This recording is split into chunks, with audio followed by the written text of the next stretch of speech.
औज़ुबिल्लाहिमिनश्शैतानिर्रजीम बिस्मिल्लाहिर्रहमानिर्रहीम हुवस समीउल अलीम हुवल गफूरुर रहीम हुवत तव्वाबुर रहीम अल्लाहुम्मा सल्लि अला मुहम्मदिन व अला आलि मुहम्मदिन।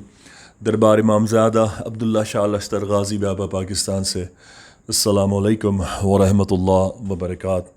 जैसा कि आप सब लोगों को पता है कि पाकिस्तान इस वक्त बहुत शदीद थंडरस्टॉर्म से गुज़र रहा है और शायद पिछली 100 साल तारीख़ का रिकॉर्ड भी टूट चुका है।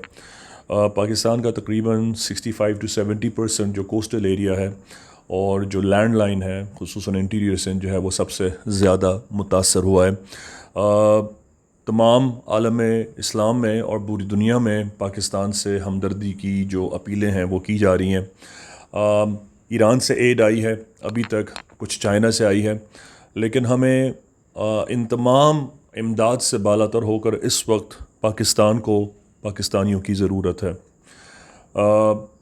बात दरअसल ये है कि ये इत्तला करने की जसारत इसलिए की कि आपको ये अंदाज़ा और ये बावर किया जा सके कि जगह जगह से कोने कोने से जिसकी जो इस्तात है, चाहे वो रेडी वाला है, चाहे वो बैंकर है, चाहे वो कॉर्पोरेट है, चाहे वो बिज़नेस पर्सन है, वो NGO है, कुछ भी है, हर कोई अपनी हैसियत में इस वक्त सैलाब के इफ़ेक्ट्स की मुतासरीन की मदद करने के लिए वो सरगर्दा हैं और हर कोई अपनी हैसियत में चाहता है वो कुछ ना कुछ इमदाद कर सके। बहुत सारे इदारे हुकूमत के साथ मिलकर और दूसरे इदारे NGOs मिलकर हेल्प और रिलीफ कैंप में वो तमाम इमदाद का सामान पहुंचा रहे हैं। मेरी आपसे दरख्वास्त है और वो ये कि वो लोग जो अपने बिहाफ पे कोई भी इमदाद इफ़ेक्टेड एरियाज़ को ले जाना चाह रहे हैं वो तन्हा और अकेले और बग़ैर हुकूमती असिस्टेंस को इन्वॉल्व किए बग़ैर हरगिज़ ऐसे इलाक़ों का रुख ना करें। ये बात इसलिए ज़रूरी है कि हादसात हो रहे हैं, इंसिडेंट्स हो रहे हैं, एक्सीडेंट्स हो रहे हैं और ये कोई प्लेजेंट इंसिडेंट्स नहीं हैं। ये स्नैचिंग है, लूट जाना है। आपको ये अंदाज़ा होगा और ये पता होना चाहिए कि हम 365 दिन के मुसलमान हैं। जब मैंने ये जुमला कहा तो मैं बहुत अच्छी तरह महसूस करता हूँ और महसूस कर सकता हूँ कि ये 365 दिन के मुजरिम लोग यहाँ रहते हैं। उनको इससे कोई गर्ज़ नहीं कि सैलाब आ रहा है या नहीं आ रहा, पाकिस्तान में अमन है कि नहीं है, डॉलर फ्लक्चुएट कर रहा है, डेप्रीशिएट कर रहा है, यूरो कहाँ जा रहा है, या पाकिस्तान की इकॉनमी क्या है, या पाकिस्तान का इस वक्त सरबराह कौन है, या इस वक्त हुकूमत कहाँ है। उनको इससे कोई गर्ज़ नहीं है, उनको सिर्फ़ लूटना है और यही गर्ज़ है। और वो तन्हा लोग जो बग़ैर किसी हुकूमत की असिस्टेंस के जा रहे हैं उनको रास्ते में लूट रहे हैं। और इसका जो सबसे बड़ा नुकसान हो रहा है वो ये कि लोग जो इतनी मेहनत से और कर्ज़ा लेकर या अपनी इमदाद से वो सामान पहुंचा रहे हैं वो मुस्तहिक़ीन तक पहुंच ही नहीं पा रहा। तो तन्हा और इंडिविजुअल की हैसियत से हरगिज़ लेकर ना जाएं प्लीज़। जो एक्रेडिबल इदारे हैं, जो NGOs हैं और जो हुकूमत की असिस्टेंस के साथ मोबाइल्स के साथ पुलिस और रेंजर्स आर्मी की दिफा में उनकी हिफ्ज़ान में ये तमाम आपकी अमानत पहुंचा रहे हैं, प्लीज़ अपनी अमानतें उनके सुपुर्द कीजिए। इंडिपेंडेंटली हरगिज़ ले जाने की कोशिश ना कीजिए। यहाँ मैं ये बात भी याद दिला दूँ कि गुर्बत तन्हा एक इम्तिहान है और जब गुर्बत जहालत मिल जाते हैं तो यकीन करें ना सिर्फ खुद ये बरहना होती है बल्कि ये दूसरों को भी बरहना करती है और हर एक जो इसके रेंज में आएगा, इसके पैरामीटर्स में आएगा, ये उसे भी बरहना कर देगी। और यही इस वक्त पाकिस्तान का हाल है कि गरीब गुर्बत में तो पिस रहा था और जो कुछ पेट्रोल की कीमत इस वक्त चली गई थी और उसके ऊपर सैलाब आ गया। अल्लाह का अज़ाब, उसकी पकड़ अपनी जगह सूरत शुरा है, सूरह अल-बक़रा है, सूरत अन-नजम है।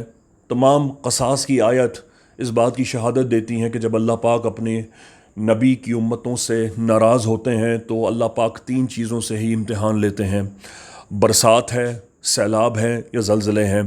यकीन कीजिए ये तीनों आ रही हैं। हमें जहाँ स्नैचिंग और ये लोगों की छीना झपटी को पहचानना होगा, वहाँ हमें जिस तरह हमने कोविड में अल्लाह की नाराज़गी को पहचानने की कोशिश की, वहीं हमें अल्लाह की नाराज़गी को यहाँ भी सैलाब के इस कठिन वक्त में भी पहचानने की कोशिश करनी है। और हमें इस बात का ध्यान रखना है कि हम अल्लाह को नाराज़ कर बैठे हैं।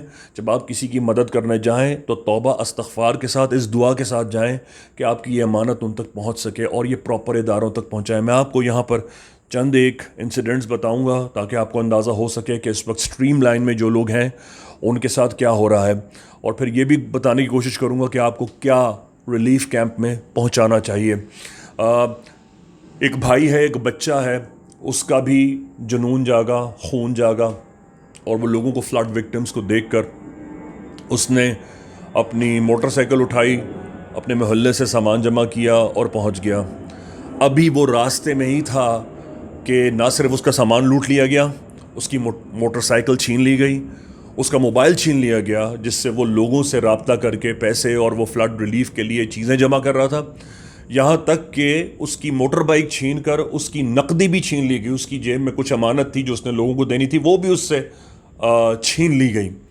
इसी तरह से लोग जो सारा साल के मुजरिम हैं, ये वही लोग हैं जिन्होंने कोविड-19 के दौरान में टेलीफोन कॉल्स कॉल करके जनाब कोविड के नाम पर चंदे बटोरे हैं और उन्होंने इमदाद हासिल की है और ये कहा है कि अब हमारी नौकरी चली गई, हमारा फला चला गया, हमें राशन दो।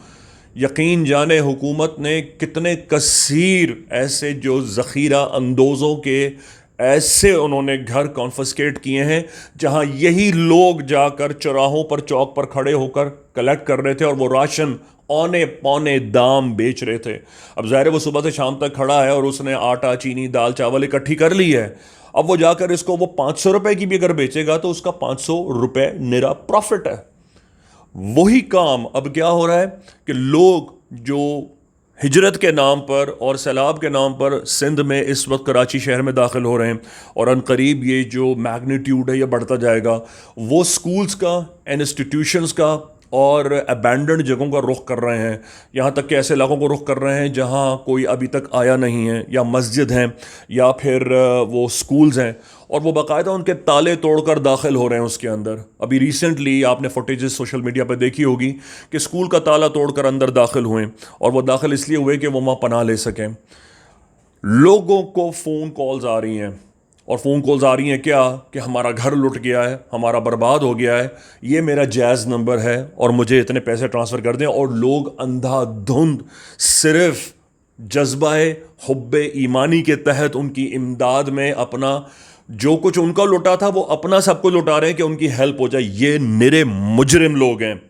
Let me say that once again, ये मुजरिम है।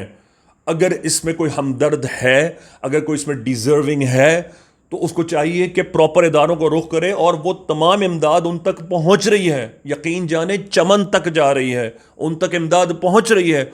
All you need to do is make sure कि आप प्रॉपर एनजीओज़ को, प्रॉपर इदारों को वो अपनी असिस्टेंस, वो अपनी एड, वो अपनी आप कंट्रीब्यूशन, चाहे वो माली है, वो मकदार में है, वो किसी एसेट की सूरत में है, वो नकदी की सूरत में है, अब आप उनको पहुंचाएं और वो बाकायदा आपको रसीद देंगे अगर आप उनको कोई कैश दे रहे हैं या चेक दे रहे हैं, या अगर इमदाद दे रहे हैं तो वो वैसे ही वसूल करके पहुंचाएंगे। प्लीज़ ऐसा ना कीजिए। गुलामान गाज़ी में नौमान गाज़ी हैं, उनको कॉल आई है कि मैं फ़लाँ जगह से बात कर रहा हूँ, मैं उस शख्स का नाम नहीं लूँगा, और उन्होंने कहा कि मेरा सब कुछ बह गया है और मुझे आप कुछ ट्रांसफ़र कर दें। यूजुअली गुलामान गाज़ी मुझसे पूछ कर कोई भी काम करते हैं, लेकिन उसने मोहब्बत में आकर के भाईजान खुश होंगे, उन्होंने उनको कुछ नकदी ट्रांसफ़र कर दी।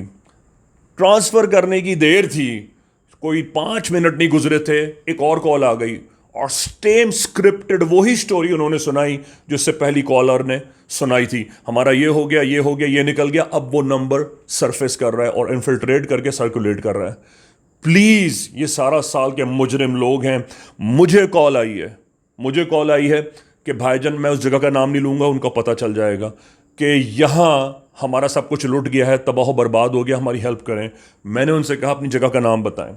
मैंने उनकी जगह का नाम मालूम किया और फिर मैंने जेडीसी से रब्ता किया और मुझे वहाँ पता लगा कि उन्होंने उनको एड पहुँचा दी है। जब मुझे पता चला कि माशाल्लाह जेडीसी की तरफ से एड पहुँचाई गई है, तो मैंने उन साहब से कहा आपकी तरफ तो एड पहुँची है।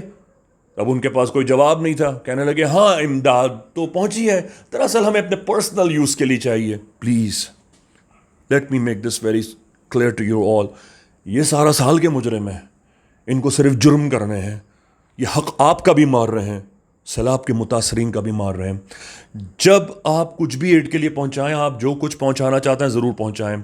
देखिए, पकाने के लिए उनके पास कोई जगह नहीं है तो ज़ाहिर है वो कुक नहीं कर सकेंगे, तो ड्राई आइटम्स होना बेहतर है, या आप कुक्ड आइटम जिनकी शेल्फ़ लाइफ तकरीबन 3 से 5 दिन हो और वो ईज़िली कैन ओपन हो सकें, वो पहुंचाइए तो ज़्यादा मुनासिब है, ज़्यादा बेहतर है। लिक्विड में हाइड्रेशन बहुत ज़रूरी है, क्योंकि कोई भी जो 3 दिन 4 दिन से भूखा है उसको प्यास की ज़रूरत है। अगर उसको खाना ग़िज़ा ना भी मिली तो उसकी हाइड्रेशन लेवल जो है वो ड्रॉप नहीं होना चाहिए, तो एटलीस्ट इलेक्ट्रोलाइट उसकी पूरी होती रहेगी तो वो सर्वाइव कर जाएगा। तो जब मुझसे कोई पूछता है कि क्या पहुंचाएं, तो मैं प्रेफर ये करता हूं कि लिक्विड ज़्यादा होना चाहिए। इसमें दूध भी होता है, इसमें फ्लेवर्ड मिल्क भी है, इसमें जूसेस भी हैं। वाटर अपनी जगह ज़रूर है, कर सकते हैं, लेकिन आप फ्लेवर्ड चीज़ें ज़रूर भेजाएं क्योंकि इलेक्ट्रोलाइट की कमी को पूरी कर देंगे। ORS बहुत अच्छा ऑप्शन है क्योंकि ये एक पैकेट में पूरा जग बन जाता है और मरीज़ों को भी जा सकता है, लोगों को भी जा सकता है। इसके अलावा अब 1 महीने बाद शदीद सर्दी आ रही है। यकीन जाने इस वक्त इतनी गर्मी है, शदीद सर्दी अभी नहीं हुई है, लेकिन लोग due to dropping temperatures hypothermia का शिकार हो रहे हैं। अब सर्दी आएगी, टेम्परेचर्स और ड्रॉप होंगे, तो उनको जिन चीज़ों की ज़रूरत होगी उसमें मुनासिब और बेहतर यह है कि आप चादरें हों, चाहे वो सफ़ेद हों चाहे वो स्याह हों। देखिए, ये आपके कपड़े को भी उसकी कमी भी पूरी कर देंगे, उनकी सर्दी में उनकी गर्मी की कंडीशन को भी फुलफ़िल कर देंगे। और फिर यह है कि मॉस्पेल जो मच्छरों से काटने की उनको अब नेक्स्ट लेवल थ्रेट है, उसकी बचत की ज़रूरत है, वो भी अच्छी तरह पूरी हो सकती है। और फिर ये जो आप मॉस्पेल उनको पहुंचाएंगे, तो जितने फ्लड रिलीविंग जो वॉलंटियर्स काम कर रहे हैं वो लाइन ऑफ स्ट्रीम में सबसे ज़्यादा थ्रेट का शिकार हैं। आपको उनको भी रिस्टोर करना है, उनको भी सिक्योर करना है, तो आप उनकी भी हेल्प करें कि कम से कम उनको मॉस्पेल प्रोवाइड करें कि भाई ये आपके लिए, आप हमारा सामान पहुंचा रहे हैं, अपना दिफा तो करें। अगर आप सेहतमंद और सिक्योर्ड होकर नहीं करेंगे तो हम कैसे हमारा सामान पहुंचाएंगे। आप उनको जूते पहुंचाएं क्योंकि जूतों की बहुत ज़रूरत है। मैं देख रहा था कि JDC के रूह रवां ज़फ़र बता रहे थे कि जिस तरह पाँव कीचड़ में धंस जाता है तो पाँव बाहर नहीं निकल सकता है, तो उनको ऐसे जूतों की ज़रूरत है कि जो कवर्ड हों, इससे वो सांप के कांटे से भी बच सकते हैं, क्योंकि पाकिस्तान दुनिया की तीसरी कंट्रीज़ में आता है जहाँ सबसे ज़्यादा रेप्टाइल्स पाए जाते हैं। और जब पानी जाता है, आपको पता है, सैलाब का हो या अब्र रहमत का हो या बरसात का हो, तो ये अपने बिलों से बाहर आ जाते हैं। उसमें स्कॉर्पियंस भी हैं, ज़ाहिर है, कोबरा वैनम्स भी हैं। अब ये हीमोटॉक्सिस और न्यूरोटॉक्सिक दोनों तरह के वैनम रखते हैं, और ये दोनों इतने लीथल पॉइजन हैं कि यकीन करें वो तो चलकर पानी की बोतल तक नहीं पहुंच पा रहे, वो अस्पताल तक अपने एंटी वैनम तक क्या पहुंचेंगे। तो जो कवर्ड जूते हैं वो पहुंचा देना ज़्यादा बेहतर है, मुनासिब है। इस तरह के जो जूते जाएंगे, छोटे बच्चों से लेके बड़ों के हों, वो ज़्यादा बेहतर है और मुनासिब है। मैं आपको एक नज़र दिखा देता हूँ। मैंने कोशिश की है मैं छोटे से लेके बड़े तक सारे साइज़ेस कलेक्ट कर सकूँ ताकि लोग अपनी मर्ज़ी से ले सकें। ये अच्छा छोटे बच्चे का साइज़ है, और ये देखें कि ये हमने फैक्ट्री से गुलामान गाज़ी को भेज कर निकलवाए हैं, और इनकी क्वालिटी भी देखें माशाल्लाह। ये मतलब टूटेंगे नहीं, 1-2 साल नहीं, बरसा बरस चलेंगे, और वो इस साने के बाद भी इसको इस्तेमाल करना चाहें तो कर सकते हैं। बेशक थोड़े से पैसे इसके ज़्यादा हैं, लेकिन अल्लाह की राह में वो करना चाहिए कि जो आप ख़ुद अपने लिए परचेज़ करना पसंद करते हो। बेहतर है मुनासिब ऐसी चीज़ लें जो उनके काम आ जाए। ये तो छोटे बच्चे का साइज़ है। फिर आप देखेंगे ये अडल्ट साइज़ है बड़े के लिए। रबड़ के जूते हैं, ये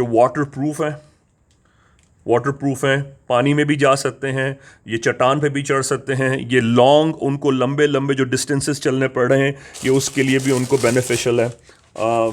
ये और छोटे बच्चों के साइज़ हैं, ये देखिए वो इस्तेमाल कर सकते हैं क्योंकि ये रबड़ के जूते हैं, तो ये आराम से उनके पैरों में स्लाइड भी हो जाएंगे। थोड़ा छोटा बड़ा साइज़ भी हो तो उनको गुजारा हो जाएगा वो लॉन्ग डिस्टेंसेस चलने से, और सांप के काटने से उनकी बचत हो सकेगी। अल्हम्दुलिल्लाह, बुज़ुर्गों के सदक़े जो कुछ अपनी हैसियत में रहकर हो सकता है वो कीजिए। गाज़ी बाबा की जूतियों के सदक़े हम तो 22 साल से दरबार अब्दुल्ला शाह गाज़ी जो फ़ी सबीलिल्लाह कैंप होता है, मेडिकल कैंप, तो वो चल रहा है अल्हम्दुलिल्लाह। वो हर आजमाइश में, जब कोविड में इदारे भी बंद हो गए थे, अल्हम्दुलिल्लाह गाज़ी बाबा का कैंप खुला रहा। तो अल्हम्दुलिल्लाह गाज़ी बाबा की जूतियों के सदक़े हम तो सारा साल खिदमत करते हैं दरबार अब्दुल्ला शाह गाज़ी से फ्री ऑफ कॉस्ट। वो खिदमत अलग है। लेकिन जब ये फ्लड विक्टिम्स का आया तो मेरी कोशिश थी कि जो कुछ हो सकता है यहाँ भी हो, कि कहीं ऐसा ना हो कि कल कला मुझसे कोई सवाल हो कि जब ये आफत आई थी तो तूने इस आफत के लिए क्या कहा। तो मेरे पास जवाब तो नहीं होगा, लेकिन ये जसारत शायद वहाँ काम आ जाए। इस दुआ के साथ कि अल्लाह हमें दूसरों के काम आने से पहले अक़ल इस्तेमाल करने की तौफ़ीक़ अता फ़रमाए। और एक इस दुआ के साथ आपको रुख़्सत करूँगा कि बंदों के लिए खुदा को नाराज़ ना कीजिए, क्योंकि इमाम हुसैन ने फ़रमाया बंदों के लिए खुदा को नाराज़ ना करो, क्योंकि बंदे तो फिर इंसान हैं, दोबारा मिल जाएंगे, लेकिन खुदा दूसरा नहीं मिलेगा। बेहक़ गाज़ी या गाज़ी।